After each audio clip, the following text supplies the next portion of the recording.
Call to order the meeting of the Common Council for Tuesday, January 14, 2020. Clerk? 12 are present, Your Honor. All right, please rise for the Pledge of Allegiance and remain standing for the invocation.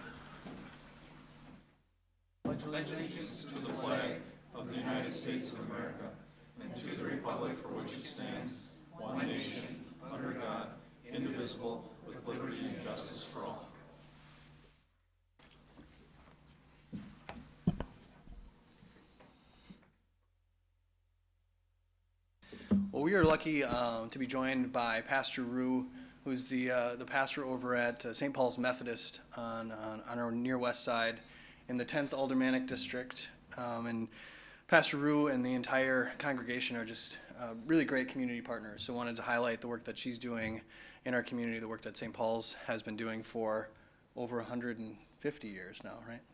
Just celebrated sesquicentennial last year. So I'll provide a little introduction before Pastor Rue joins us here to provide that invocation. But for the past 15 years, over 15 years, Reverend Diane Rue has served as the lead pastor for St. Paul Methodist Church. The St. Paul Methodist Church congregation celebrated sesquicentennial just last year. Reverend Rue has been serving in local church ministry in the United Methodist Church for over 30 years. Before becoming a pastor, she received her master's in divinity from Boston University School of Theology. Reverend Rue has been active in our community, just recently, within the last couple of years, finishing a term as the clergy representative for the Brown County United Way Board of Directors. So please welcome Reverend Diane Rue.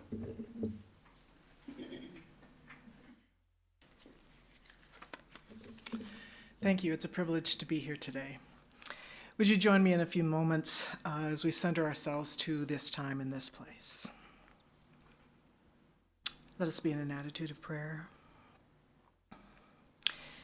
Creator of this day and of all times and all places, we gather in this particular place tonight to dedicate ourselves to the work and to the well-being of this community in which we live and serve. May we offer the best of ourselves and our gifts to one another and to our city as we unite in working for its common good. We give thanks for your spirit of commitment and service that calls us here. We ask that you grant us wisdom and courage to do the work to which we've been called. Draw us together in a spirit of support and gratitude. Help us to live with humility, to love with generosity, to lead with wisdom and with courage. We offer ourselves in service that we might each play our part, in building a community of health and wholeness and well-being for all. May it be so. Amen.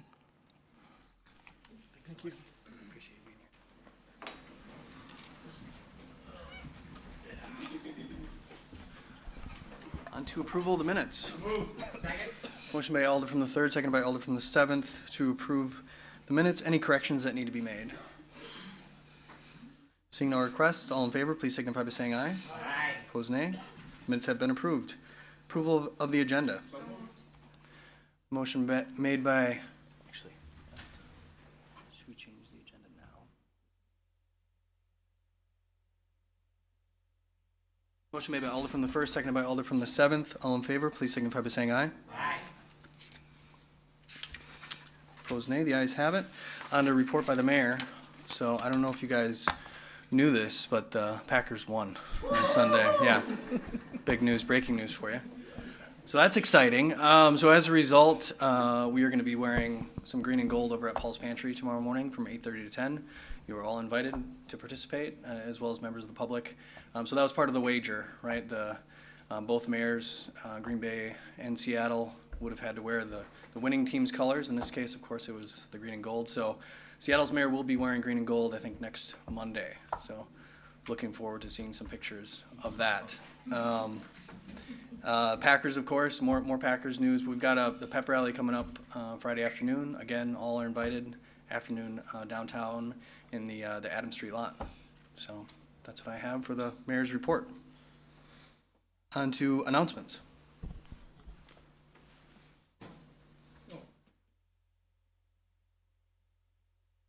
Alder from the 7th. Thank you, Your Honor. Come on. a little. There we go. Just two announcements, both having to do with the YWCA.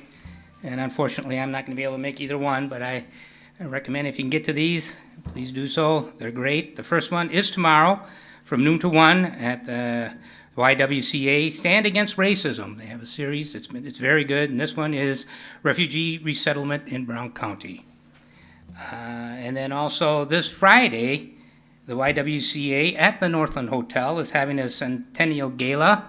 All the proceeds, I believe it's $50 a head, go to raise funds for their 5 program areas: child care, health and wellness, aquatics, women's empowerment, and community education.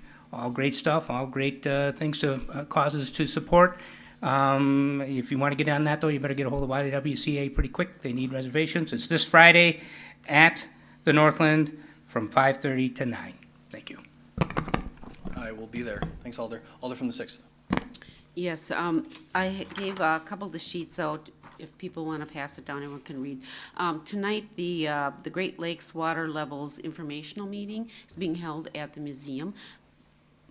Pardon? Okay, right. But what I passed out is that tomorrow also, it's open to the public. Tonight was for officials. It's going to be at the STEM at 6 p.m. to 8 at UWGB. The keynote speakers, they got Dee Epps and Chris Warren from the U.S. Army Corps of Engineers out of Detroit, Mike Salati, National Weather Service, Adam Blecka, Coastal Engineering Outreach Specialist, Wisconsin Sea Grant, and Crystal Van Holt, Wisconsin Department of Natural Resources. This is, I think, concerned everybody. They will be telling us kind of what they're expecting for the coming year. Let's hope that they kind of bring the levels down for Lake Michigan. They're talking 8, could be also up to 14 inches, which would not be good for us in here in Green Bay. So this is a good thing if people are interested in to attend. I will be there for part of it. Thank you. Very good. Thanks, Alder. Alder from the 1st. Thank you, Mayor. I have 2 announcements. First of all, I want to congratulate Alder Stevens. You know, some of you may not know that we have an artist in our midst, and plus a very creative person. Alder Stevens' slogan, "Slow Down Green Bay," was the one chosen by the Green Bay Police Department. And there's some little pamphlets they'll be handing out, and this is Alder Stevens' logo that he created. And so, as many of us know, traffic complaints are the #1 complaints made to alders and to the police department. And the police department is wanting to do something about that this year, as they do every year and every day, 24 hours a day, I'm sure, Chief. But this year in particular, Slow Down Green Bay is going to be our theme. That's my first announcement. My second announcement is just an announcement of concern to my fellow chairpersons of committees for City Council. My concern is that committees, while occasionally needing to be changed by the chair, very understandable, but I've become concerned because many times the committees are falling on top of other committees. I would like to be at committee meetings to represent my constituents, and so if at all possible, chairs, if you do have to reschedule a meeting, please don't schedule it on top of another set of council meetings if you can. Thank you. I just wanted to express my concern. Thanks, Alder. Alder from the 9th. Thank you, Mayor. Just 2 things.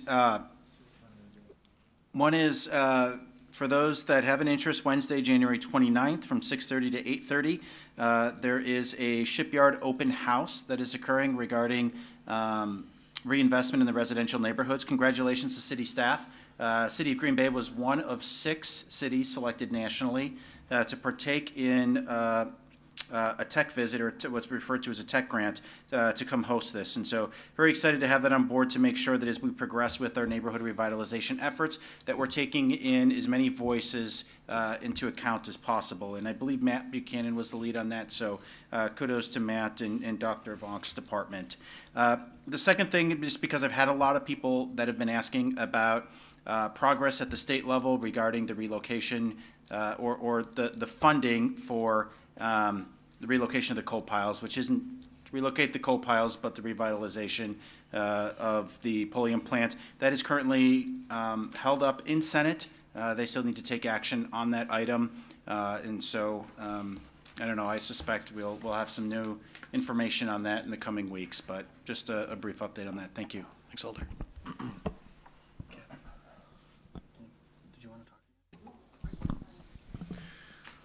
All right, I think that concludes the announcements. On to appointments. Entertain a motion. Motion made by Alder from the 7th, seconded by Alder from the 10th to confirm the reappointments that we have in front of us. All in favor, please signify by saying aye. Aye. Opposed, nay. The ayes have it. That item has been approved. On to public hearings. We have 2 items for public hearings. We have an ordinance rezoning property located at 2100 Nicolay Drive and 2200 Nicolay from general commercial to varied density residential, or R3 district. Another one, authorize a resolution authorizing conditional use approval at 900 South Jackson Street. Is there anyone here who would like to speak regarding these items? Anyone here who would like to speak regarding these items? Sir? You can just state your name and address for the council. My name is Ace Champion. I live in 1020 South Erie Street in De Pere, Wisconsin, moving into the residential commercial area of 900 South Jackson Street. Very good. Awesome. Yeah, so the whole purpose of this building, both me and my wife and my 2 boys are going to be moving in there. If you guys don't know much about the building, it's a beautiful historical building built in 1896, which we plan on doing a good amount of renovations to upgrade both the outside and the inside.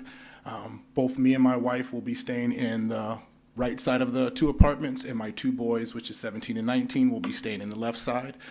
The whole bottom half of the building is a commercial building. My wife is a massage therapist, cosmetology. She will run hers, and I am a personal chef. I also host a local TV cooking show, Cook Like a Champion, every Saturday at 12:30 on CW14. So I will be using that kitchen to do some videos and some promotions and stuff like that too as well. Very, very involved in the community. As of now, I'm actually moving into the Astor Park area. I'll also be doing their 25th anniversary wine tasting too as well, where they'll be featuring some of my local wines from Monroe's Winery as well. So very involved in the community as well as Howe community. I'm actually going out on the 23rd to do the big annual dinner that they do once a month, cooking for 200 of the local residents in the area to try and give them healthy, quick, not expensive meals to cook to as well. So that's going to be an ongoing process and moving into the building. Great. Awesome. All right.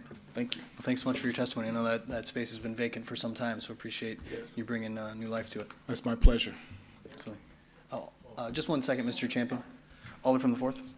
Sorry. I have no questions for you, sir. It's just the old Not by Bread Alone building. And then it closed when they moved, and it was a cupcake shop for a while, but like the mayor said, it has been empty for quite a few years, and it's nice to see someone come in and start to revitalize it and use it for what it was designed for. Thank you. Thanks. Thanks Alder. for the update. Alder.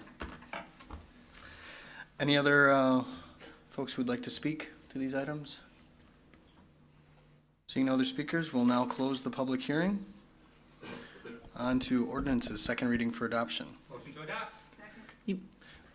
Motion made by Alder from the 7th, seconded by Alder from, Suspend, we do, Yeah, motion to take them together. both resolutions at once. okay. You may under Motion- suspension of the rules, take up items 1 and 2 with a roll call vote. Very good. Motion made by Alder from the 7th, seconded by Alder from the 1st, to suspend the rules, take up these items with one roll call vote. All in favor of that motion, please signify by saying aye. Aye. Opposed, nay. The ayes have it, and the rules are suspended. Now motion to adopt.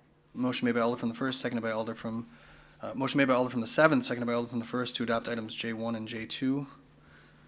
And we will use the board here.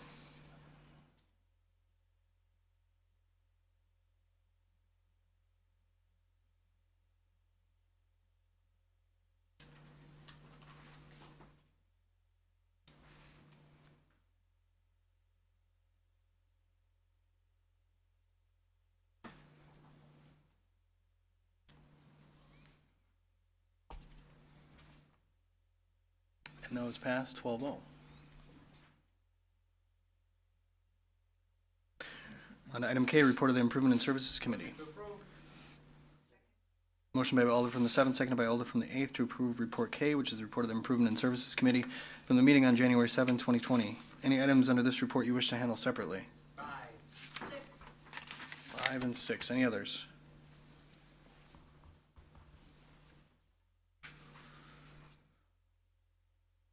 Okay.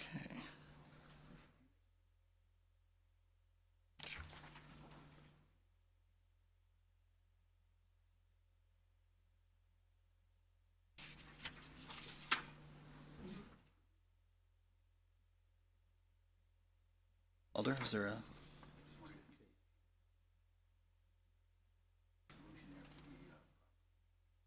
J1 and J2 were approved there. Okay, hearing no others to be held separately. All in favor of approving the remainder of the report, please signify by saying aye. Aye. Opposed, nay. The ayes have it. So we're on to item 5. That was.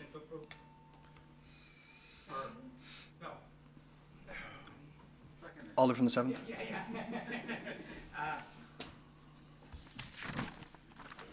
Sorry. That's okay. As was noted at the committee, that this should actually go to protection and policy, so I make a motion to send it to protection and policy. Thank you. Very good. Second, the motion was made, seconded by Alder from the 5th. All in favor, please signify by saying aye. Yeah, Alder from the 8th first. Missed that.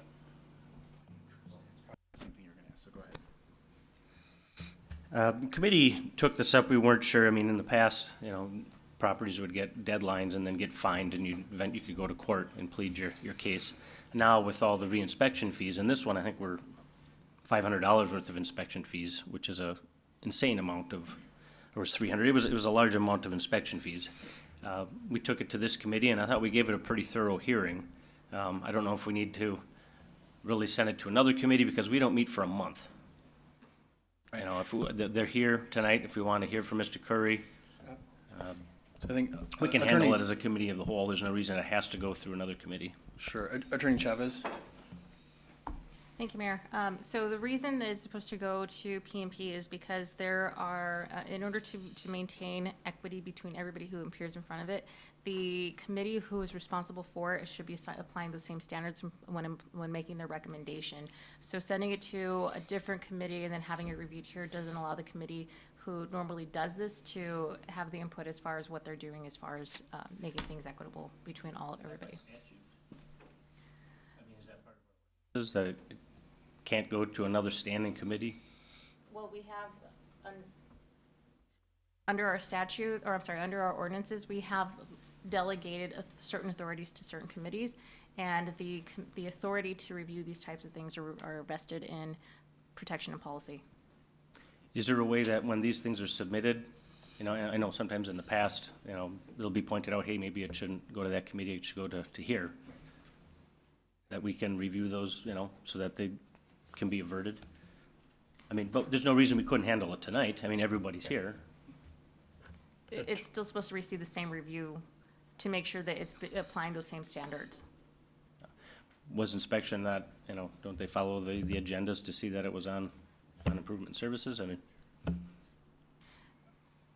I know what you're saying is it should go to a different committee, but this is all red tape to the general public. They don't care. They just want it heard. They want their, 2 cents put in, and in this case, I think it's pretty egregious, those reinspection fees that we heard about, a couple weeks ago about the new process that really has, not much fairness about it. Right. Just as a general point, Alder from the 10th, Council President has brought this to my attention, the confusion that oftentimes, or sometimes takes place with referral of these items. So he and I, as well as Attorney Chavez and our clerk here, are aware of it and interested in developing a better system for those requests. I mean, if it has to go there, fine, if we want, but if we could catch that on the front end, that would be appreciated. Yep, understood. Thank you, Alder. Alder from the 9th. Thank you. Attorney Chavez, if you could just, again, clarify, because I do kind of agree with Alder Weary in the red tape comment. I mean, can we take action on this tonight? Is there anything that prevents us from being able to do that? And while I'm generally not, in favor of the full council taking up committee work, everybody's here, is there a way that we can just dispense of this item without it having to go back to protection policy? I would not advise that that be done.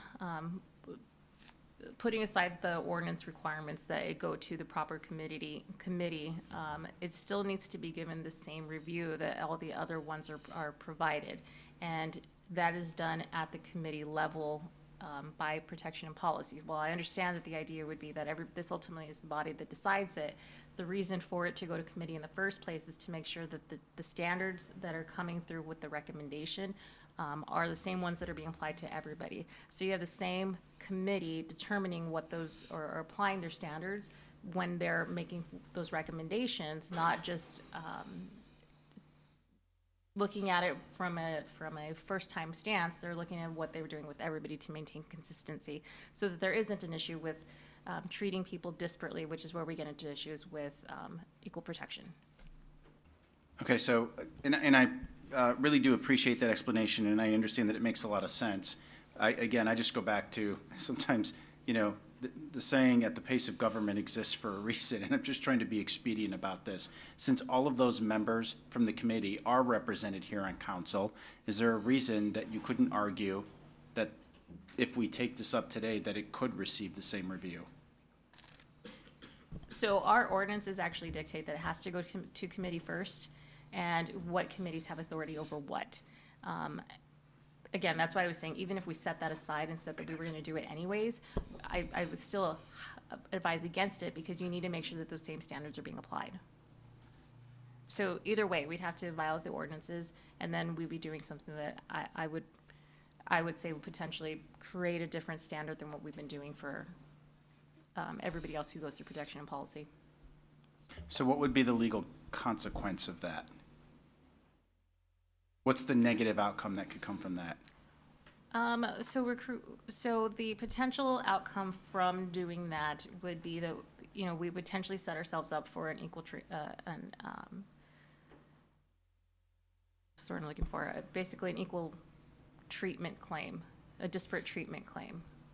So if somebody comes in and says that somebody has been treated differently simply because they got to be in front of a different committee, they would be right. Thank you. Thanks, Alder. Alder from the 7th.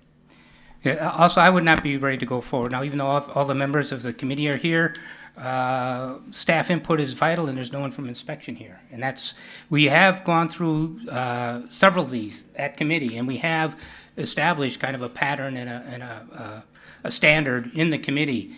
And without staff input, I would not be able to go forward with this. So it really does need to come back to protection and policy. Thank you, Alder. Alder from the 10th. Thank you, Your Honor. I think one of the problems that we have over time is that I am at certain committee meetings that I've gone to, and there are folks, they should have been at a different meeting or such, and we need to communicate much better up front. So I talked to the mayor about it, talked to Alder Galvin as well, and if it means that us two would be involved as well to make sure that these communications are brought forward and made sure they're in the right spot to begin with, we can avoid some of these issues. So that's my talk. As far as tonight, I don't know. I feel badly, but I feel that there is a process. But I think that we should make sure that these communications get to the right spot right off the bat so we don't have this issue in the future. Thanks, Alder. Alder from the 1st. Thank you, Mayor. Well, I watched the meeting. I had to watch it because it was at the same time as my meeting. But I just wanted to say I feel bad for Mr. Curry. He gave a compelling argument. They examined it in great detail. I feel they made the right decision to rescind the inspection fees. And so, and they batted around a little bit, is this at the right committee or not? But I guess I was thinking, since in the end, it's council that decides on everything that comes from committee, I thought maybe we could do this tonight. So, and I do understand what Attorney Chavez is saying. And I just feel badly because he is being inconvenienced. It was a mistake on our part, and maybe we could own that. I don't know. I'm not sure I'm going to vote to send this back to committee. Thank you. Thanks, Alder. Alder from the 8th. Thank you, Mr. Mayor. I also am going to vote no on referring this. I think we can vote on this tonight. Our committee discussed it pretty in depth, as the Alder from the first mentioned. It was a unanimous vote for nothing. Otherwise, I would hope and expect that we'd have maybe a council meeting, a special council meeting in February to handle this item, rather than, we're supposed to be meeting twice a month, and now we're meeting twice a month, 4 times this coming year? Maybe 5? I mean, most months now, the majority, we're meeting once a month. Whose convenience is that? It's not the public, it's not the people we serve. So once again, I think we should just handle this tonight. I think there's plenty of evidence there of what happened, that we can handle it. Thanks, Alder. Alder from the 7th. Again, without inspections input, I will not support this in any size, shape, or form. I need to hear both sides here. And I'm sorry that this has happened. I know at times when something came to protection policy, we didn't even take it up. We just referred it to where it was supposed to go. How about, if we're concerned about time, we give the protection policy final say on this issue? We meet next Monday. Other than that, we're not getting both sides here. I didn't even watch the video once I heard the Director Grenier say this should go to protection and policy. I stopped because I knew it would probably be coming to me, and I didn't want to hear anything until I heard both sides at the same time and the give and take of those discussions. So I'm not prepared in any way to go forward with this. And I feel very hesitant about the council doing committee work as a council as a whole, and especially since that's not necessary. I'm very concerned about what Attorney Chavez brought up, in that we have dealt with a number of these in the past, and now we're going to have a special case where someone goes through without having input from inspection. That's not fair to everybody else who went through.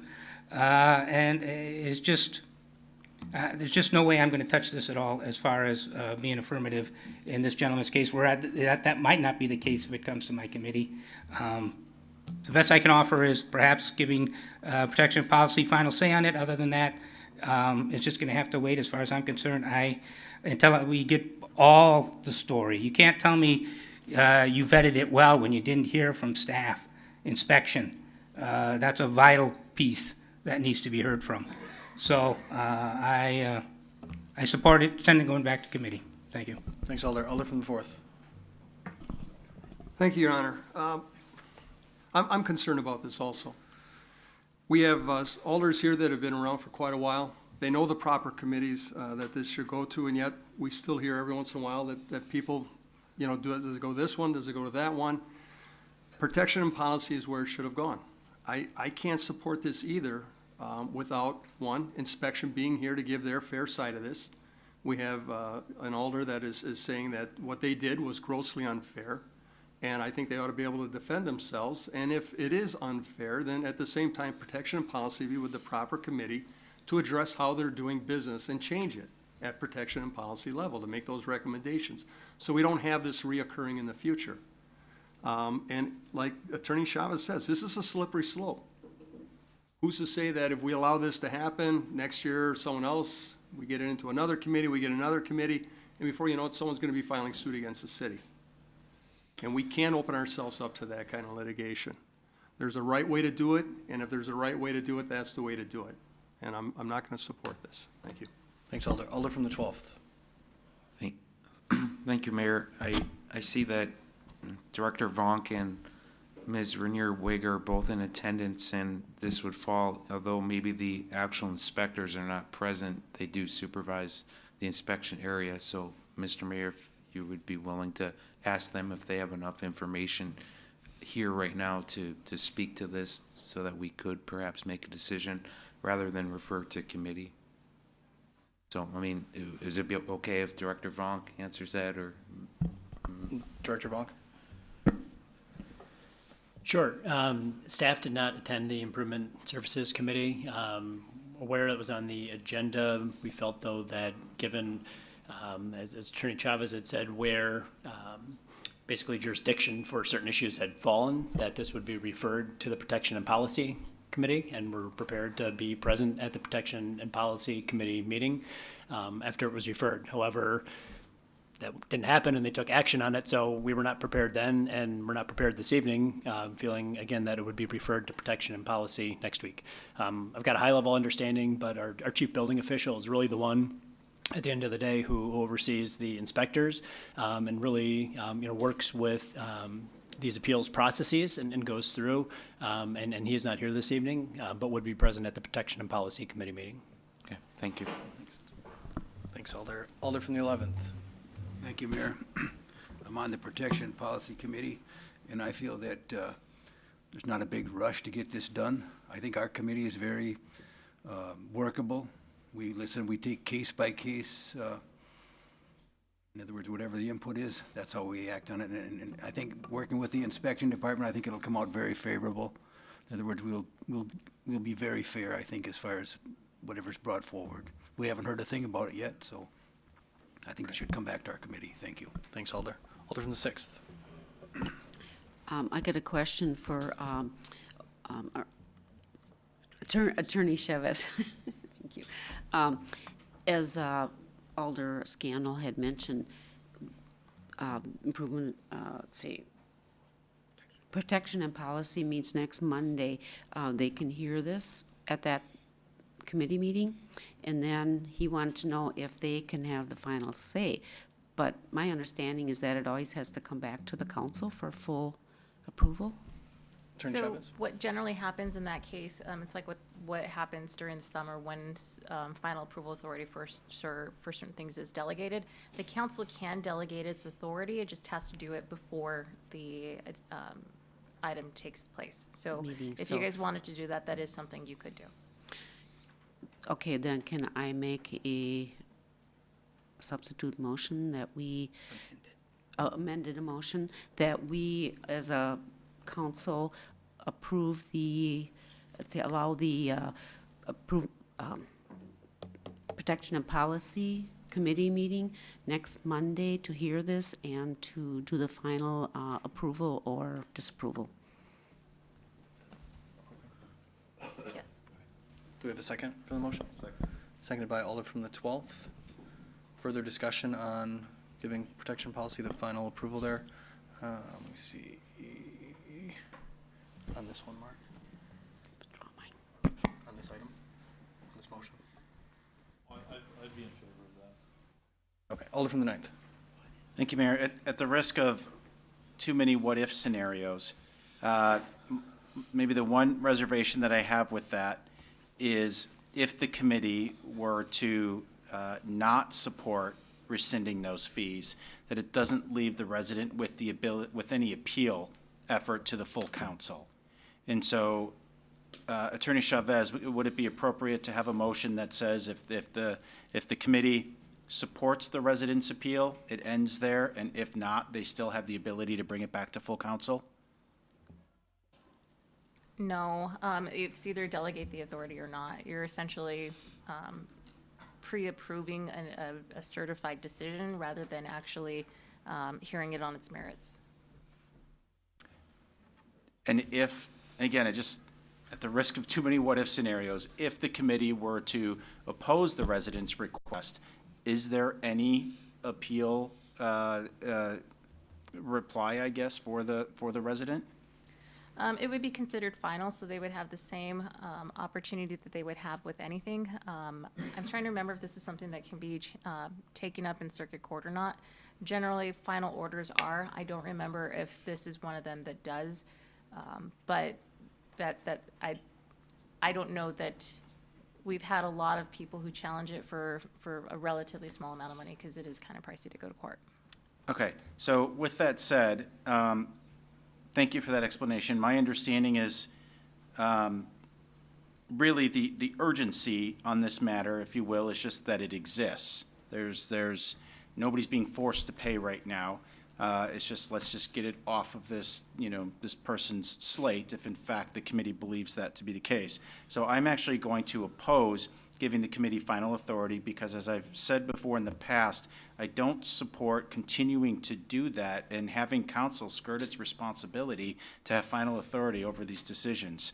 I think that there is a danger in that when In this case, you have a resident here who doesn't have the ability to appeal the committee decision other than through the courts. I think that is one of the core responsibilities of council, is to give that second look on these issues. And so for that reason, I am going to oppose committee having final authority on this matter. And to clarify, it's not technically an appeal to council, it's just the action's not final until council approves it. Right, but it has the effect of an appeal. So maybe my words aren't a literal translation, but it does, give 8 other eyes on the matter. And I think that's what I'm looking for. Thanks, Alder. The motion on the floor is to give final authority to the Protection and Policy Committee on this item, offered by Alder from the 6th. Do we have a second on that? It's seconded by Alder from the 12th. Further comments? Alder from the 8th? Thank you, Mr. Mayor. While I appreciate the expediency of helping it out, and I do trust that committee will be fair, they always have been, I don't want to forego my right to vote on it and to have it come back here for the rest of the council. So I'm going to vote no on that. Normally, we just give, especially protection policy, the right if there's a deadline for a liquor license, something that we know is going to probably pass, and we let them do it so people can meet their deadlines. But I don't think we want to shirk our ability to vote on it either, so I'm going to vote no. Thanks. Thanks, Alder. Alder from the 4th. Thank you, Your Honor, and I agree with the Alder from the 9th. I don't think the council should give up its authority and ability to just one more check to make sure we think as a unit that we're doing the right things for our community. And I agree with Alder Johnson also that I think we've been doing this too much in the past. And I think everyone has a right to have a second kick at the cat, so to speak. And I'm going to vote against this also. Thank you. Alder from the 6th. I'm going to make a request to rescind my amendment. Very good. So the motion. Yeah, okay. All in favor of rescinding the motion, please signify by saying aye. Opposed, nay? The ayes have it. The amendment was rescinded. So back to the original motion to refer the Protection and Policy Committee. We have a motion and a second. Button. No. All in favor? All in favor of referral, please signify by saying aye. Aye. All opposed, nay? No. The ayes have it. The motion has been referred to committee. On to item 6. Alder from the 2nd. So my motion is similar to item 5. My motion is to send this to Planning Commission. I think that's where it was supposed to go initially, and it was sent to INS. So we have a motion to refer item 6 to the Plan Commission. Do we have a second? Motion made by Alder from the 2nd, seconded by Alder from the 5th. All in favor, please signify by saying aye. Opposed, nay. When is planning? We're referring this back to planning? Dr. Vonk. The next Plan Commission meeting will be on January 27th, and then that will be reported out to council at the first meeting in February, which I believe is the first week. It's Monday at 6 p.m. in room 604. No, the February meeting. The first Tuesday in February, I believe, for meeting. 4th? The 4th? I think. 4th. Thanks, Correct. Alder. Alder from the 8th. Thank you, Mr. Mayor. I don't want to rehash the whole argument about where it should go, but I will say it's important to note for both these items that the committee did vote unanimously. So when it goes to that committee, hopefully that's considered. Years ago, I know things went to different committees, so I think things have changed, like where things were appealed. I know inspections used to be housed under INS, and then it was switched over to planning, or the vice versa. And so on this one, this is a case where things had been done the same way for 80 years, and inspectors had signed off on it, and then all of a sudden we get kind of a new change at the top and a way of doing things and new inspectors, and then they're being told that they have to totally change the way they've been doing it for so long. So I know they'll have their chance at planning, and they'll do a good job, and we'll see it again. But we need to catch these ahead of time so that they go to the right committee. Thanks. Point taken. Thanks, Alder. So we have a motion and a second. All in favor of referral, please signify by saying aye. Aye. Opposed, nay. The ayes have it. The item has been referred.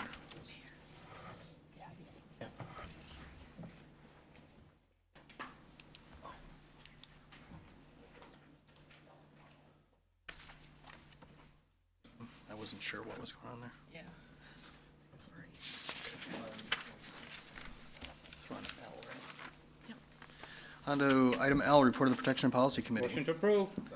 Motion made by Alder from the 7th, seconded by Alder from the 5th to approve Report L, which is the report of the Protection and Policy Committee from the meeting on January 6, 2020. Any items under this report you wish to handle separately? Hearing none. All in favor of approving that report, please signify by saying aye. Aye. Opposed, nay. The ayes have it. Report has been approved. On to M, report of the Protection and Policy Committee granting operator Motion to licenses. approve. Motion made by Alder from the 7th, seconded by Alder from the 4th to approve Report M, which is the report of the Protection and Policy Committee granting operator licenses. Any names for which you'd like to be recorded as abstaining? Any names under this report you wish to handle separately? Hearing none. All in favor of the report, please signify by saying aye. Aye. Opposed, nay. The ayes have it. The report has been approved, noting. Approved. On to N, report of the Finance Committee. Motion made by Alder from the 6th. Seconded by Alder from the 10th to approve Report N, which is the report of the Finance Committee from the meeting on January 7, 2020. Any items under this report you wish to handle separately? Item 1. 1. 7, if I could just be recorded as a negative. 7. Noted. Item 1, any others? Item 1 will be handled separately. Hearing none others, all in favor of approving the remainder of that report, please signify by saying aye. Aye. Opposed, nay. The ayes have it. The report has been approved, with the exception of item 1. That item was pulled by Alder from the 1st. You have the floor. Thank you, Mayor. So this item properly came to the Finance Committee, and the Finance Committee did vote 3-1 to deny the appeal. I'm here on behalf of Mr. Bardouche. Tonight, he was going to come, and his mother-in-law passed away suddenly, so he's not here.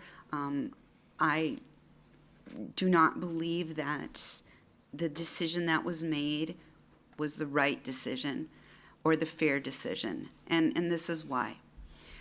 In 2017, near the end of 2017, Mr. Bardouche and his wife built a home, and they moved in December 23rd. It was completed just prior to the end of the 2018 year. They got a bill for the 2017 taxes and paid that bill. The next year, they got a bill again, and my goodness, it was for the same amount as the 2017 taxes. And so he called City Hall, and he said, I think there's been a mistake. I think that we owe more than this. And they checked into it and said, no, you don't. This is what you owe. Lo and behold, 2019 taxes come around. He gets a bill for the same amount as 2017. He, again, being an honest citizen, calls City Hall, says, hey, I think I owe more than this. And this time, they check into it, and they realize that a mistake has been made. I'm not talking about fault, I'm talking about a mistake. The mistake was that the occupancy permit was not sent then to the right office. So because of this mistake, he was not charged taxes on the increased amount in 18 or in 19. And of course, he's very willing to pay the 2019 taxes. But because he didn't believe he had to pay the 2018 taxes, and many of us who own homes do put money aside every month to pay our taxes, I'm certainly one of those people. And if I suddenly had to pay double taxes because of a mistake that we made as a city, and it's probably not something that's happened before. I don't think it ever has. It may be something that will never happen again. I know that it's right for people to pay taxes. I also know 2018 is over with. We levied a certain amount of money for 2018. We collected that money. And not included in that levy was this amount for additional taxes. So I'm asking this council to please consider allowing him to be forgiven for he did pay for the land part of the taxes, about $1,000, but to forgive him the rest of those taxes, or if necessary, to take that money from our contingency fund left over from last year if we feel taxes must be paid. I'm not sure how to do it. This is an honest citizen who came forward not once but twice. And I really feel strongly he's a retired gentleman. I'm asking you to please reconsider this vote, and my motion would be to approve the 2018 appeal for 2884 Sussex Road for Todd Bardouche. Motion made by Alder from the first, seconded by Alder from the ninth. To approve. To approve his appeal. I mean, I think that, is that how it's properly stated? Approve his appeal for the amount of $820.95. No, 4,000, Oh, sorry. yeah. Yep. Very good. Alder from the ninth. Thank you, Mayor. I did have an opportunity to watch this committee footage, and I think there were definitely some strong arguments made on both sides. Unfortunately, because I wasn't at the committee, I do have a question for Attorney Chavez. If, in this particular situation, we are looking backwards towards a budget year that has already passed, and while it might only be 1 year, is there a statute of limitations in terms of how far back we can look on these things? So, for example, had this gone on for 5 years, could the city issue a tax bill for 5 years' worth of taxes? The city is allowed to go back, so there, under the statutes, this would be considered omitted property. And so when you have an omitted property, you're allowed to go back 2 years beyond the current tax year. So yes, this was still something that could have been picked up within the statute of limitations set by Okay. law. Thank you for that clarification. So certainly, I think, we're within our legal rights to be able to do this, but I think there's a matter of principle here.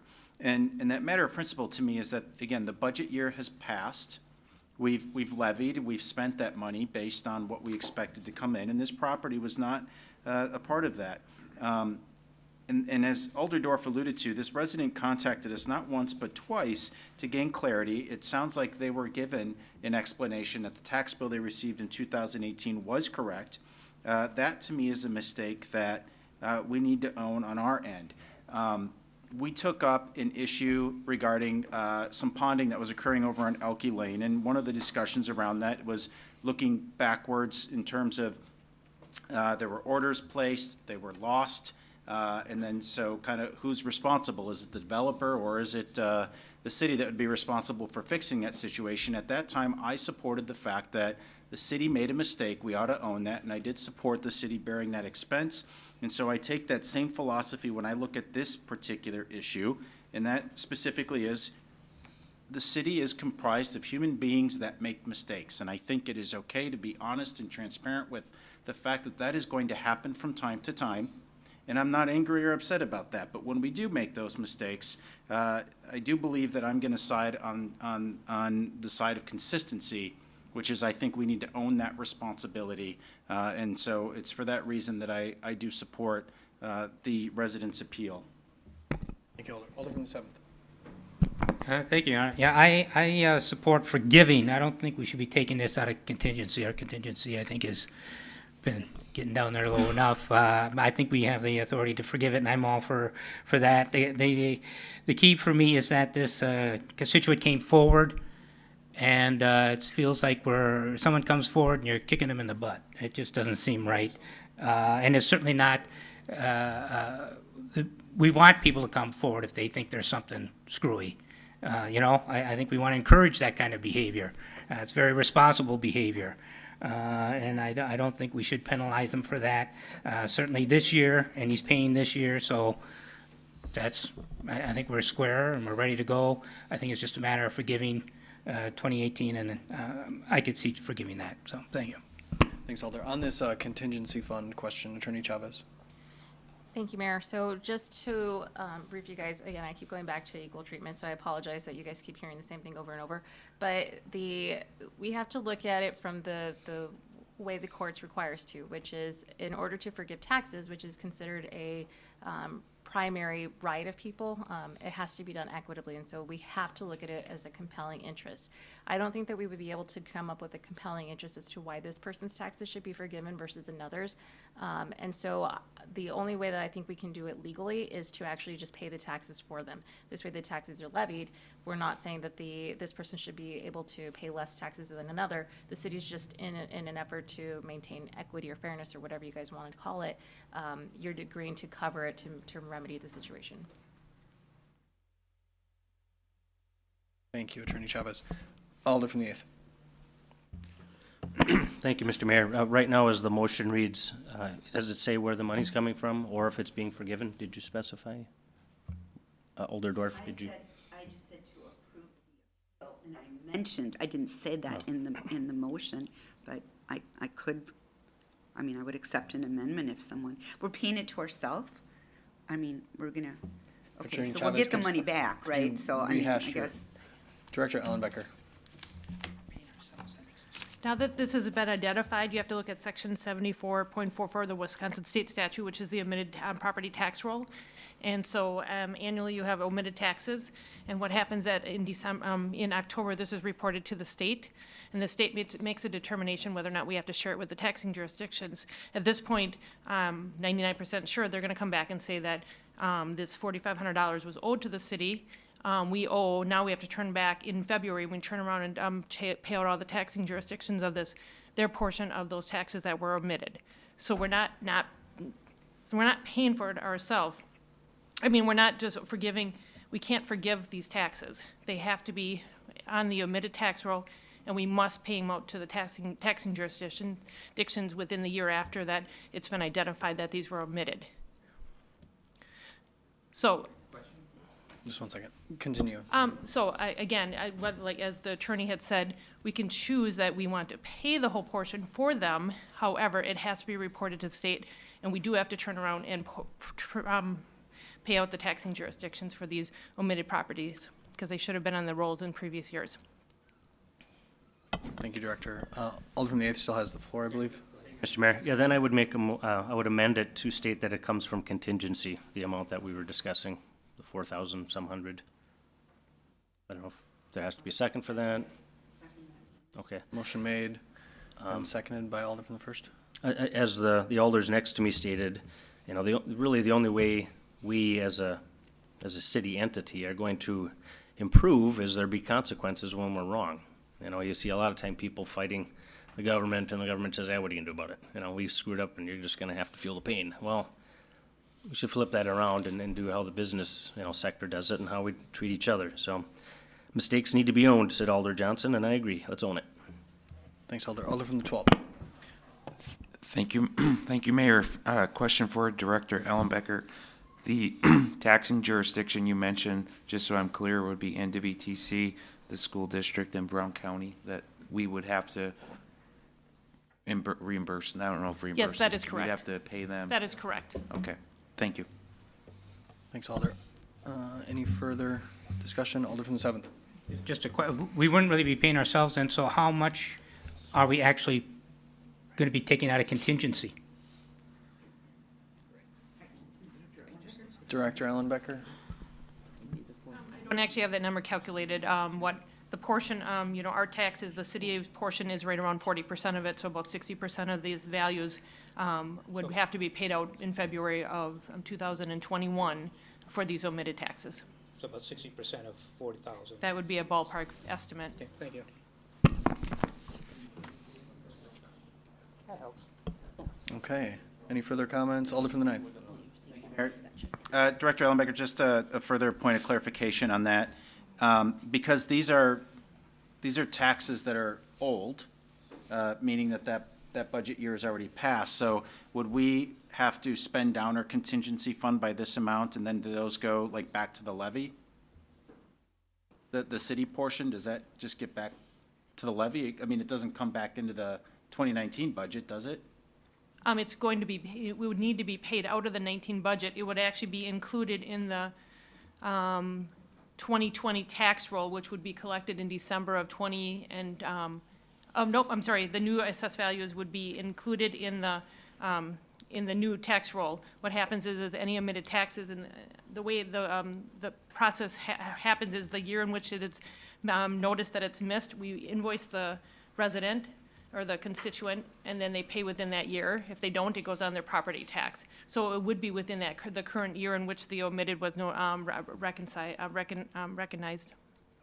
So if it's part of the 2020 tax roll, would they get that bill in December of this year? The way Meaning, when would we have to spend our contingency fund to actually reconcile this balance? it would be in the 2020 contingency. Okay, and I bring that up because our contingency fund is obviously very thin. It's very helpful if we don't have to worry about it in the 2019, or the 20, all right, I'm mixing my years, I'm sorry. So it is the 2020 budget that pays for it, not the 21 budget? Correct, it would be the 2020 budget. That is when the amount is due, or it's gonna go on his next tax bill on, it's gonna get rolled in February of '20. Any of these omitted taxes that are not paid in full. Okay. Will it roll, we will send it to the county in November of 2020. It'll go on his tax bill in December of 2020 and due by January of 2021. So it would be a 2020 expense to our contingency. Okay. I guess what I was looking for was the ability for us to perhaps use 2021 contingency to pay for it. But it sounds like that would not be a possibility. Correct, the bill will have to be paid by November of 2020, or it will roll on to his tax, to his next tax bill. Okay, perfect, thank you. Thanks, Alder. Alder from the 4th. Thank you, Your Honor. Director Ellenbecker. So out of this bill, and if I remember from committee, we're looking, I think the gentleman was looking at about a $5,000 tax bill. The omitted portion for 2018 was $4,542. Okay, Yep. 4,500. So about 40% was owed the city. 60% was owed Brown County, the state of Wisconsin, and WTC in the Green Bay School District. And so we would be paying them each their share that they were owed. Correct. And then the 40% would be, what, a wash, or it would be, go out of one account and into another account? It really would go out of one and into another, or, I'm not sure it would actually have to move, I'd have to verify that. So really, we'd have to end up out of our budget, yeah, we would have to take 60% of this tax bill, estimated 60%. All right, thank you very much. Thanks, Alder. Alder from the 11th. Thank you, Mayor. I'd like to hear from some of the people that were on there was a 3-to-1 vote. I'd like to hear from somebody on the Finance Committee and get their perspective here. If this was an honest mistake, in other words, the city didn't catch it, in other words, the money would still be owed, I want to hear what they felt about it. Right. how they felt. Yeah, we've heard from a couple members, but Alder from the 4th. I was the one that made the motion. And the motion was that the gentleman pay his back taxes and that he pay it over a 5-year period, so it wasn't such a big hit. I was certainly pulled, though, by his argument that he had made an honest effort. He tried to make the city aware of it. He was told that you don't owe any more money than what you've already paid. And he didn't know, so he thought, okay. So I said, well, don't you save money? He said, I do, for taxes. I said, what happened to the money he saved? And he said, well, when I was told I didn't owe the money, I spent it to pay down my children's college tuition. And I'm retired, and I just don't have that kind of money laying around that I can put my hands on. And so that's why I made a motion to spread it out over a 5-year period. But I will admit, at the same time, I was certainly pulled to follow Alder Dorf's lead too. I mean, I could see where he was coming from, but at the same time, that's how what I thought was correct, and that's why I made that motion. One other question, was it actually an evaluation as far as, in other words, the dollar amount that they evaluated his house at? Well, what happened was, at the first of the year, they evaluate your property. And at the first of the year, it was just a piece of property. So that's what he's taxed at for the whole year. Even if he had built his house in July and moved in July 1st, his tax bill would have only been what the property was worth on January 1st. So he moved in late December. And so the bill was just what the property was worth. When he got that same bill in 2018, he thought there was a mistake, but when the city said no, It's still being billed at that rate. He didn't argue with them. I mean, he just thought they know what they're talking about. And so he had unnecessarily saved money he didn't have to, and so he used it to offset his children's college tuition. Then in 2019, he knew something had to be wrong. He called back again, and at that time, it was discovered that a mistake had been made on the city's part, and that he, in actuality, not only did he owe 2019, but he also owed those back taxes from 2018. So in other words, it's a one-year lapse then. as far as- 1 year that he missed his taxes, right. So I can certainly see why he did what he did and where he ended up where he was. I mean, it was, certainly I didn't think it was through any fault of his own or any kind of, hijinks on his part or anything else like that. Answers my questions, thank you. Thanks, Alder. Alder from the third. Just question, I don't see Russ, but is Russ somewhere in the building? Pardon? All right.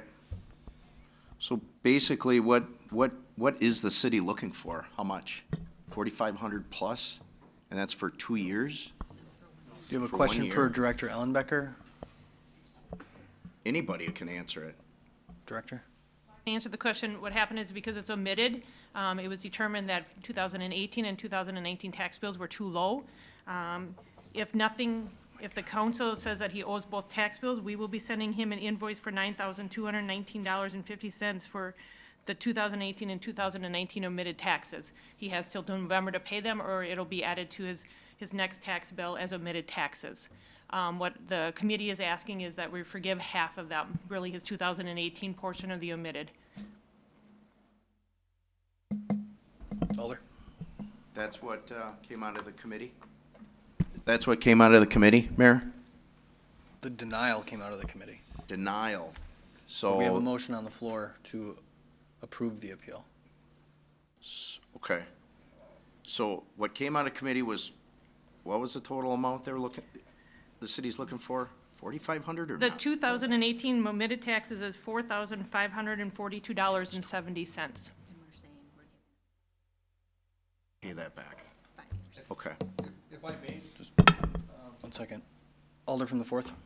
Director Ellenbecker, I'm just doing rough math here. Out of that $4,500, 60% would come out to about $2,700. That the city would actually have to pay out to other entities for the taxes that were missed in 2018. Yeah. 60. I was working on the calculation right now.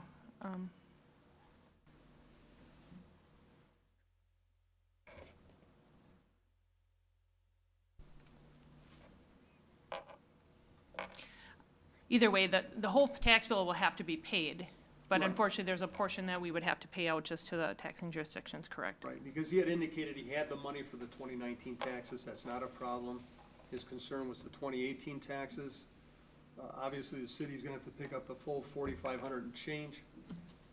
4,500 and change, but out of that, we're basically giving 40% of that right back to ourselves. So what we would be losing out of contingency, or out of our total budget, would be about $2,700. Thank you. Thanks, Alder. Alder from the seventh. Yeah, just questions. Do we, since we're talking about other authorities that we need to be paying, do we have the authority to spread that out? Can we say to these authorities, we made a mistake, there's money we owe you, but we're gonna allow this gentleman to spread it out? Do we have that authority? Director Ellenbecker. We will be paying the other taxing jurisdictions 100% in February of 2021. That is, And then we get a state determination from the Department of Revenue, and we will have to pay them in their portion in full. Okay, just curious how that would work. Okay, thanks. Thanks, Alder. Alder from the sixth. I'm on the committee, and I was conflicted with the vote. I did vote to deny it but when we had the 5-year spread, I thought that was fine. But now I'm finding out that it's not the full 4,500 or whatever it was. It's 2,700. It makes it a little bit less of a burden, I think, on us and everything. And I think I will go with Alder Dorf's motion to approve the denial. I mean, not the denial, appeal. Thank you. Very good. Thanks, Alder. So the motion before us is to approve the 2018 appeal for 2884 Sussex Road with the money coming from our contingency fund in 2020. We had a second for that motion. I sort of made it, but then. Alder from the 8th? I think Alder from the 8th made the motion? Right. I seconded. Alder from the 8th amended the motion. Alder from the 1st seconded it. So Chris Weary from contingency, Doug Dorf, seconded. So we do need two motions. So we have the first one. And they Doug did it first. Okay. So we have a motion to amend here made by Alder from the 8th, seconded by Alder from the 1st to identify contingency funds as the source here. All in favor, please signify by saying. Board, please, record it. Alder from the 12th. Tough vote, I think, for all of us, but one thing that would make the decision easier for me would be that if we could identify what the exact amount of contingency funds we'd be using. So if Director Ellenbecker has that, I think it would be appropriate to put that in the motion. Attorney Chavez first. In order to comply with the due process requirements, the compelling interest, we really should be allocating the entire amount out of contingency, knowing that a certain amount will be paid out of the city. But the only way to make sure that we're not essentially allowing somebody to not pay or to allow taxes to go unpaid is to allocate the entire amount of it. Okay, so we have a motion and a second. Request to use the board. What is the total? 4542. 70 cents. All right, we're gonna use the board. And this is the motion to amend to use contingency.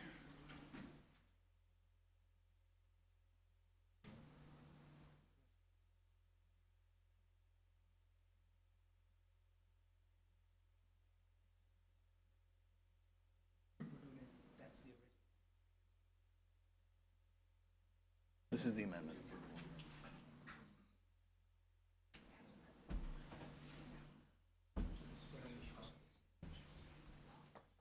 The amendment succeeds 8-4. Motion before us is to approve the 2018 appeal. Made by Alder from the 1st.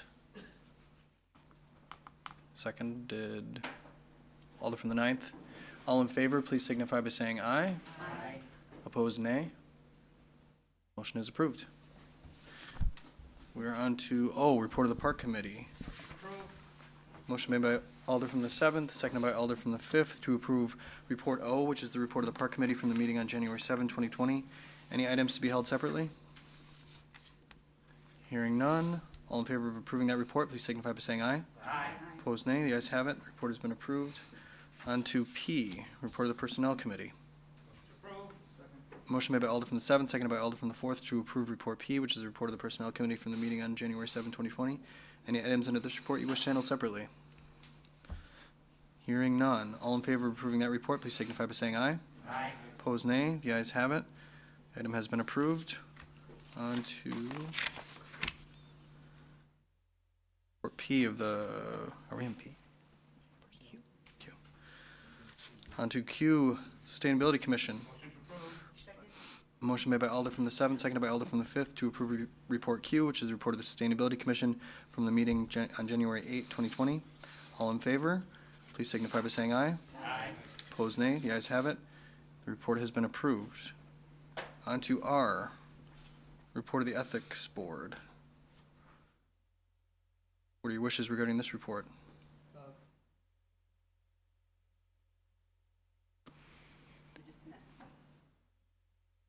On We have to get it on the floor.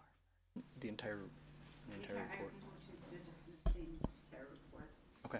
Motion made by Alder from the 1st. We have a second.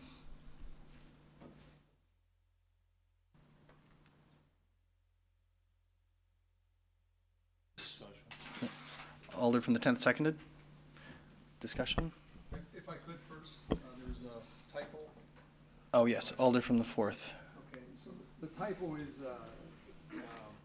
that there was a formal censure, on number 2, it says to impose a formal censure, and that's incorrect, I'm sorry, I'll get this together tonight. That's a typo, it was to impose a, and now I can't remember the word. Informal censure, so if we could just make a note of that, I'd appreciate it, thank you.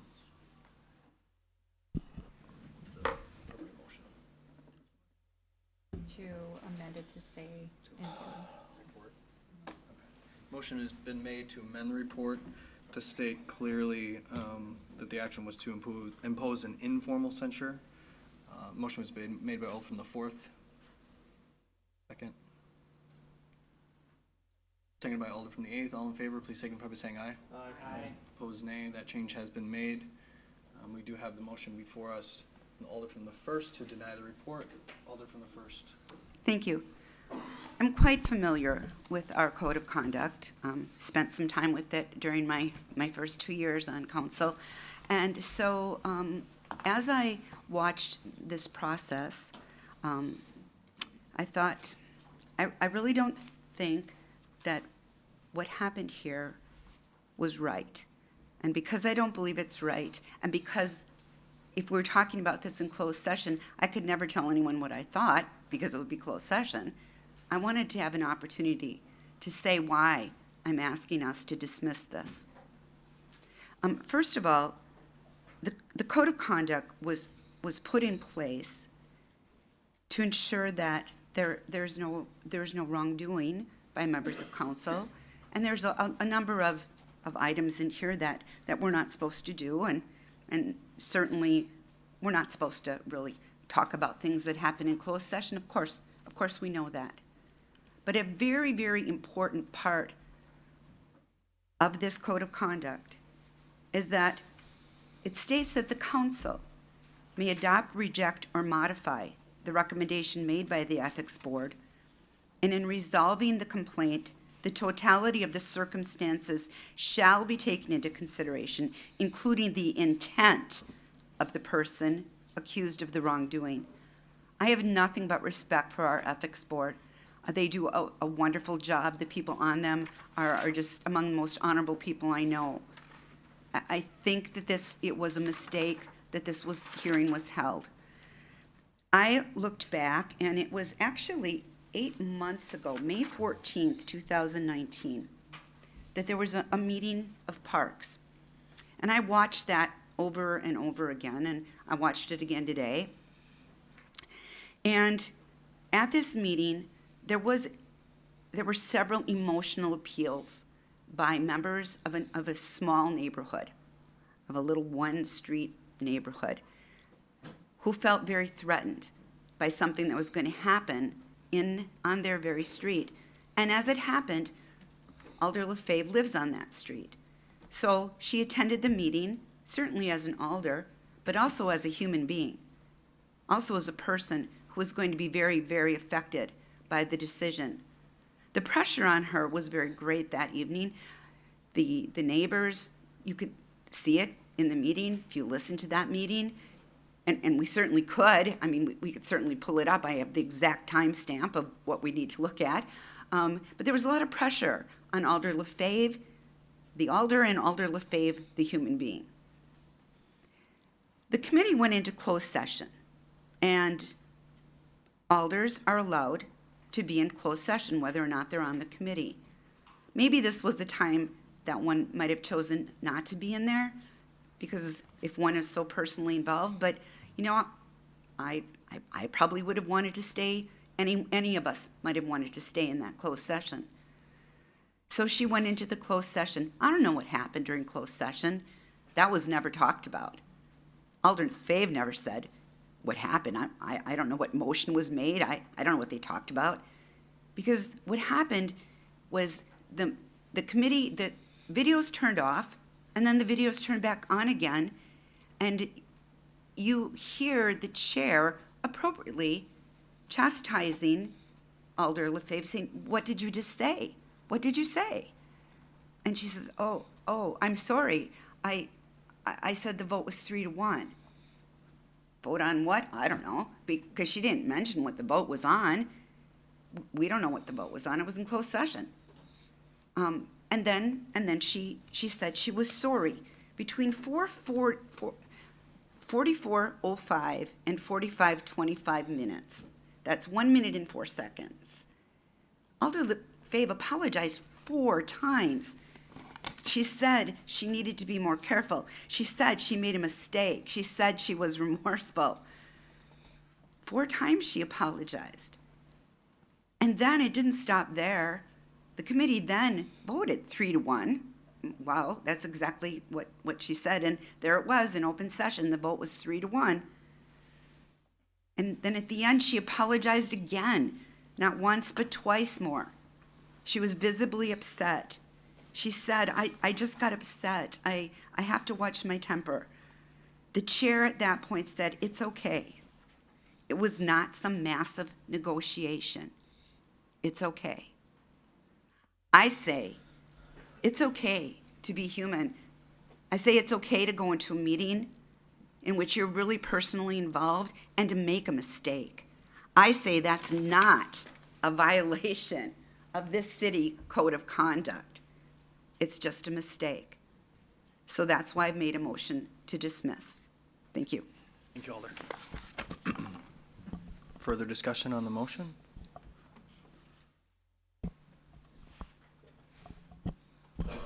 Alder from the 4th. Thank you, Your Honor. I'm a member of that committee, and this was not easy for the committee to come to a decision on. But the end result was that we're all held to a standard as a city council, as elected officials, and that standard has to be maintained. When we looked at this, like Alder Dorff has said, this wasn't a huge, where she was trying to wreck negotiations or anything else like that. But as the chair called out, she released information that she should not have. And she apologized. She was sorry about it, and no one thinks otherwise. But at the same time, again, we have a standard. And so because of everything that was involved, that's why the committee voted for an informal censure. Not a formal censure, or not any one of the other penalties that are described in the Code of Conduct. And so that's how we came to the decision we came to. And so I understand where Alder Dorff is coming from, but I can't support dismissing this like it never happened. And so if anyone has any questions or anything else, I can try to answer that, but that's where the committee, why we came to the decision we came to, and that's why we felt something had to be done. Thank you. Thank you, Alder. Further discussion on the motion? Alder from the 9th. Thank you, Mayor. I am going to oppose the motion, and it's really based on the foundation that, while it may be true that it was a mistake, mistakes have consequences.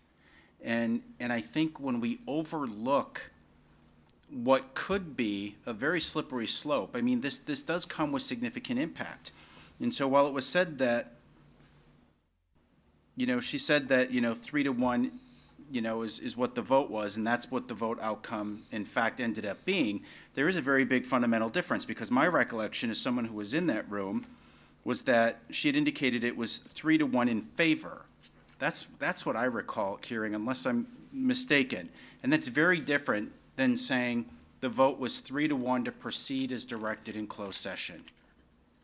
Because we know what in favor meant. And so the reason I'm going to oppose this, though, is as a council, we have to have faith in one another and trust in one another that when we have discussions in closed session, that's precisely where they reside. Because we're in closed session for a reason. And if I can't trust my colleagues that when we have those debates and discussions and negotiations in closed session, if I can't trust that my colleagues are going to keep that information parked there where it belongs until it comes before full council to finally take a vote, it really erodes at my ability to have productive discussions. And so it is for that reason that I do think that we need to take action on this. And I don't want to put the cart before the horse, but I think an informal censure does seem to make sense as the least egregious of the penalties that are available before us. Thanks, Alder. Further discussion? Alder from the 8th. Thank you, Mr. Mayor. Was there an intent by the person who made the motion, or the alder from the first, that there be something other than this, or was it just delete it and move on? Alder from the first? My hope would be that we could delete it and move on, but if not, let me read a little further in the Code of Conduct. Penalties and sanctions.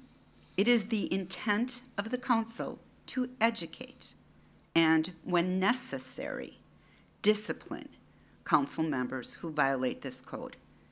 Maybe we need to talk about if it's necessary. I think the education has been done. I wonder if we could talk about, is it necessary to discipline? Thanks, Alder. Alder from the 8th. Thank you, Mr. Mayor. Related to this, back summer of 2018, a year and a half ago, the council decided, I had brought forward a group called cityethics.org, who does this, makes ethics policy for cities around the country. And obviously ours wasn't perfect, and we knew that when we made it. It should be improved. And we approached them, and they would look at it, and we paid them a couple $100 to do that. And it came back, I think, in November, maybe December of 2018. And then it was going to come to committee so we could fix some of the issues in our policy. And I know I've been probably every month or two asking what's going on with it, and I keep being brushed aside.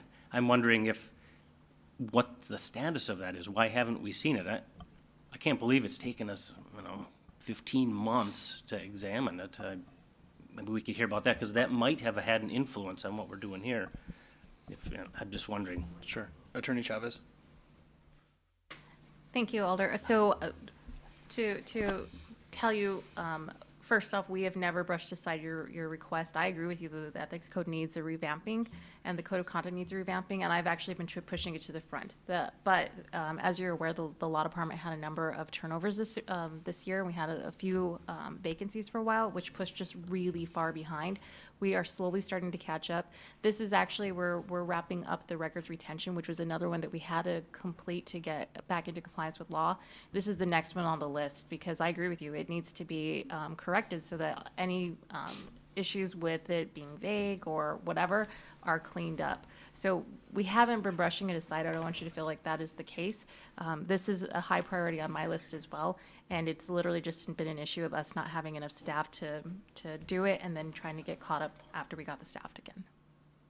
I appreciate it, and I have full faith that you'll get to it. It just seems like an exorbitant amount of time, and I didn't want it to be lost. And sometimes No. a little public attention to it does help to expedite things, so I appreciate it. Yeah, no, we have an ongoing list of ordinances, and this one is the very top of the list, because I agree with you. It needs to be corrected. there's- Yeah.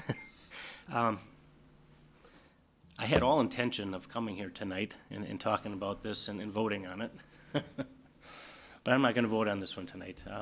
Kathy's my mother-in-law, and I find myself, being pulled in different directions for different reasons. And so I vote on everything. I never back out of any kind of vote. But on this one, I'm going to. So I trust the rest of the council here is going to make the right decision. Thanks. Noted. Thanks, Alder. Alder from the 7th. Just a question. I didn't look at the code of conduct. I meant to, and is not one of the possibly just an apology? If she apologized to the council as a whole, is that also not a possibility we could do, if I'm not mistaken, I thought? Attorney Chavez first. From memory, just running from memory? So what the policy states is that the penalties and sanctions, possible sanctions that may include an informal censure, a formal censure, mandatory community service, attendance at counseling or mediation sessions, imposition of a dollar fine up to $500, and any other sanction available at law. I don't think that there'd be any reason why your proposal would be contrary to law. Okay, well then, if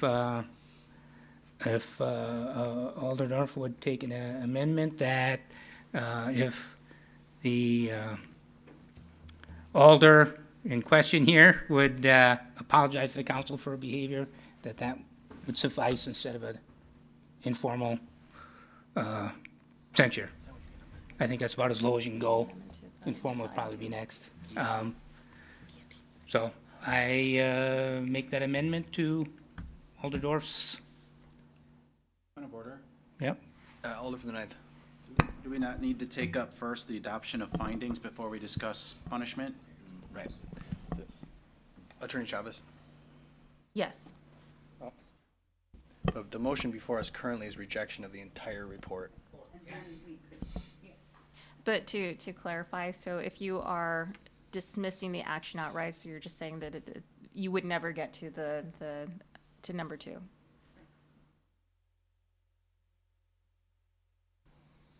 Okay, so the motion before us is still rejection of the report in its entirety. Motion was made by Alder from the 1st, seconded by Alder from the 10th. We're going to use the board on this. Mayor, can I speak? Before we vote, Alder from the 3rd. My advice is that this council should go in closed session because there's other information that has surfaced that I believe the council should hear, and it should be in closed session. Alder from the 1st. The decision was made based on the testimony given to the Ethics Committee, which I listened to, other than the closed session, and the complaint was made based on what happened. Therefore, we cannot be considering some other evidence that may or may not have come forward. That's not right. Attorney Chavez. So the purpose of closed session is to deliberate. If there's additional evidence that needs to be considered, it could be considered, but it should really be done at the Ethics Committee, so it should go back for referral at that point. No, it happened after the meeting. Alder from the I was 3rd. a witness, and I think it's vital. I So don't if see you any. want to, I mean, if this council wants to, move forward, don't want to hear any vital information as a witness after the hearing, so be it. Put your head in the sand. But I tell you what, there is information out there that's So- vital to this scenario. Thank you, Mayor. To, Alder, Attorney Chavez. to clarify what your guys' authority is, you could adopt, reject, or modify the recommendations made by the Ethics Board. But keep in mind that any information that is taken into consideration has to relate directly to the actual complaint itself. So the issue of going into closed session and relaying the information when it came out. Thank you, Attorney Chavez. Mayor. Thank you. Alder from the 1st. Apparently, this information came forward, as was just stated after that meeting. I believe this alder had an opportunity at the Ethics Board to make those statements at that time and chose not to for whatever reason. So now's not the time. He had a chance, he didn't do it. So we have a motion before us on rejection. We're going to have a roll call vote on motion of rejection. Thank you.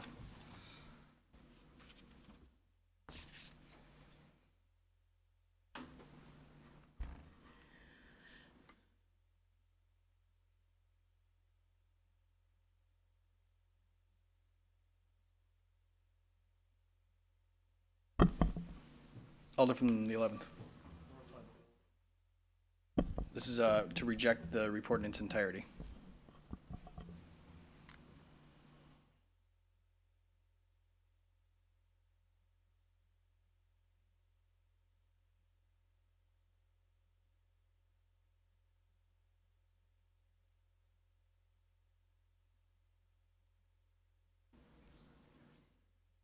Question, does Alderman or Alderwoman LaFave get to vote on this also? I'm just curious.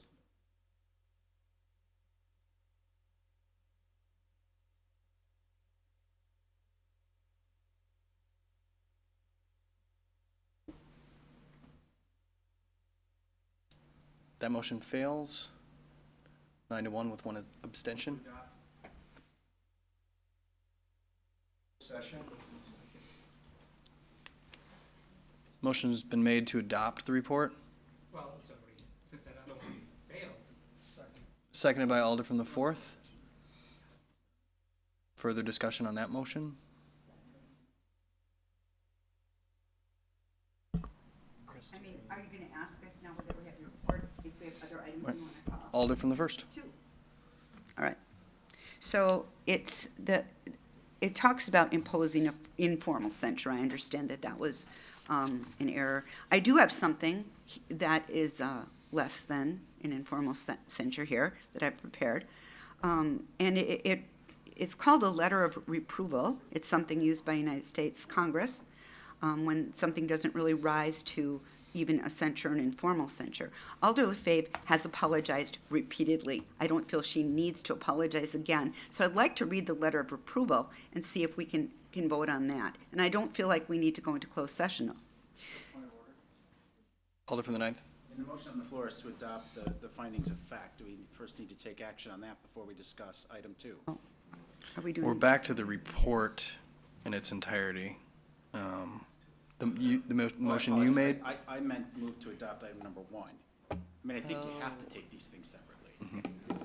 Yeah. Okay, yeah, I think he's Okay. right. Motion was on He's right. number We one should look at number good. 1. We should do number 1. Motion made by Alder from the ninth to approve item 1. There's a second by Alder from the fourth. All in favor, please signify by saying aye. Or Going to use the board, at the request of the Alder.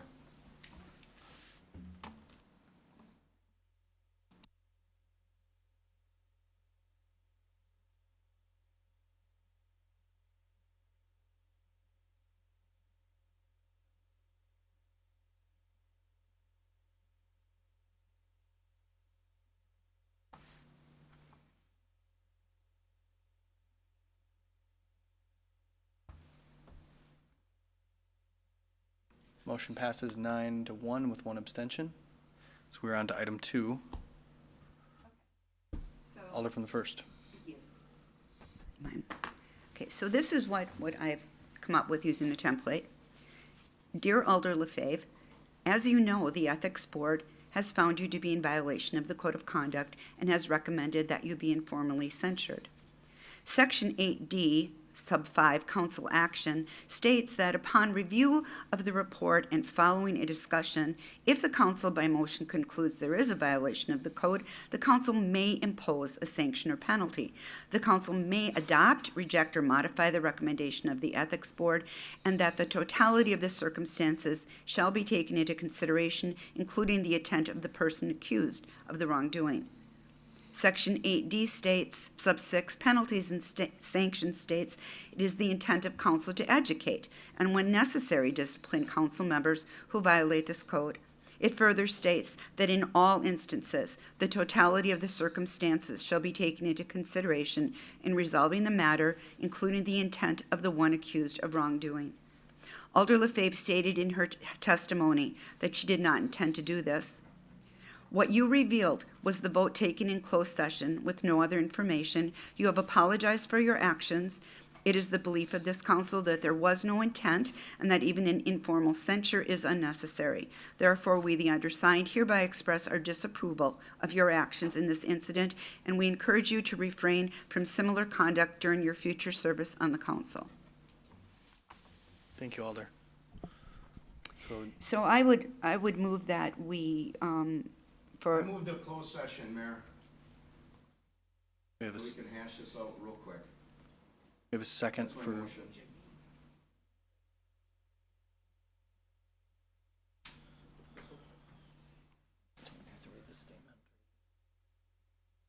Can be right after you guys vote, that's fine. okay, we'll vote on closed session. Use the board.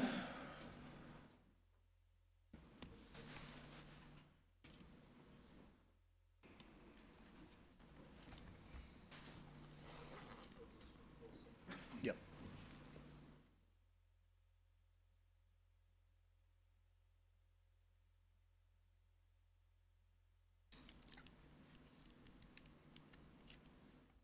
Motion passes 6-4 with 1 abstention.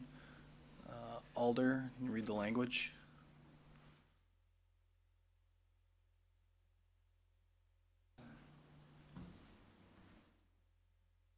May convene in closed session pursuant to section, oh my gosh.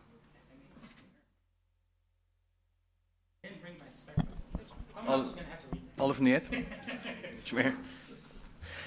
The council may convene in closed session pursuant to sections 19.851A Wisconsin statutes for purpose of deliberating concerning a case which was the subject of any judicial or quasi-judicial trial or hearing before that governmental body.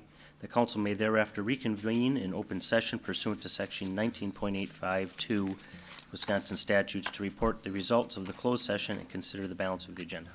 Thank you, Alder. Alder for the 6th, do you have a point of order, or? No, I just find it kind of unusual that all of a sudden aldermen would come up with something else that I never heard of. I don't know what's going on. It's kind of like around my back. I'm just kind of concerned about what's going on. Right. Thank you. Understood. All right, so motion has been approved to go into closed session. We are closed. We are back. I'll entertain a motion to return to open session. Motion made by Alder from the 7th, seconded by Alder from the 5th to return to open session. All in favor, please signify by saying aye. Aye. Opposed, nay. We are back in open session. Alder from the 1st. Thank you, Mayor. So I would like to make a motion that we present this letter of approval that I previously read to Alder Lefebvre. Motion made by Alder from the 1st, seconded by Alder from the 7th to provide a letter of approval that has been read already by the Alder from the 1st. And we will use the board.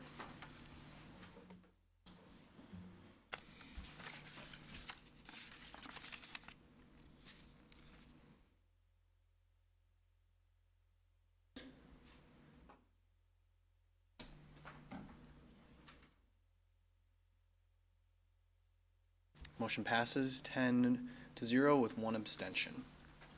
Now we're on to item S, receive and place on file. Motion to receive and place on file. Motion made by Alder from the 7th, seconded by Alder from the 3rd to receive and place on file the municipal court and building permit reports for December 2019. Any discussion? Hearing none, all in favor of approving that report, please signify by saying aye. Aye. Opposed, nay. The ayes have it. The report has been received and placed on file. We're on to resolutions here. I think what we need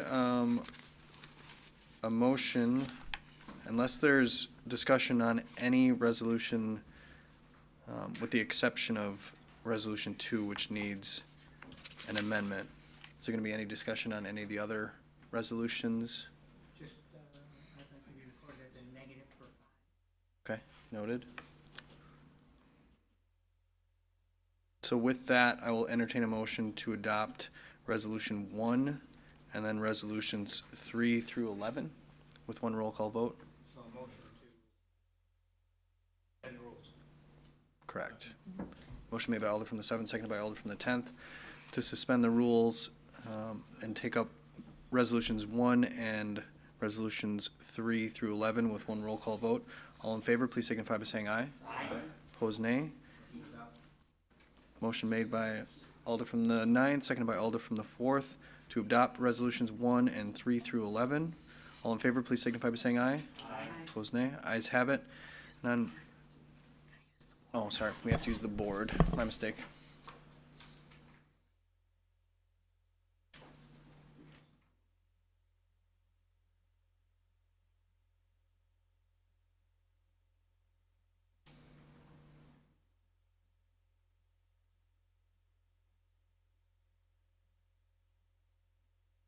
Those passed 12-0.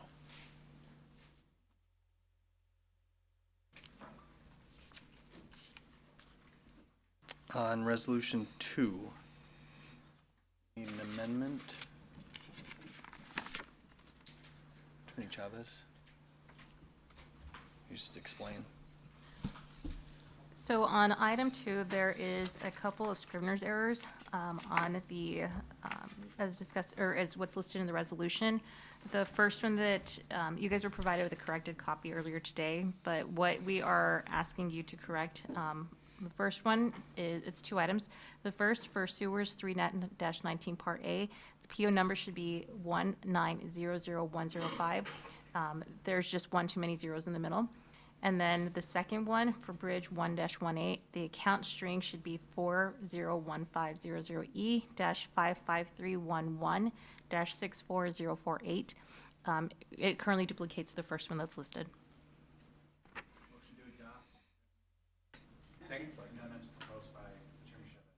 Motion made by Alder from the 9th, seconded by Alder from the 7th, to amend the motion as was read by Attorney Chavez. All in favor of that amendment, please signify by saying aye. Aye. All opposed, nay. Ayes have it. The amendment has been adopted. The resolution now is before us. So we will have a roll call vote on that. Yeah.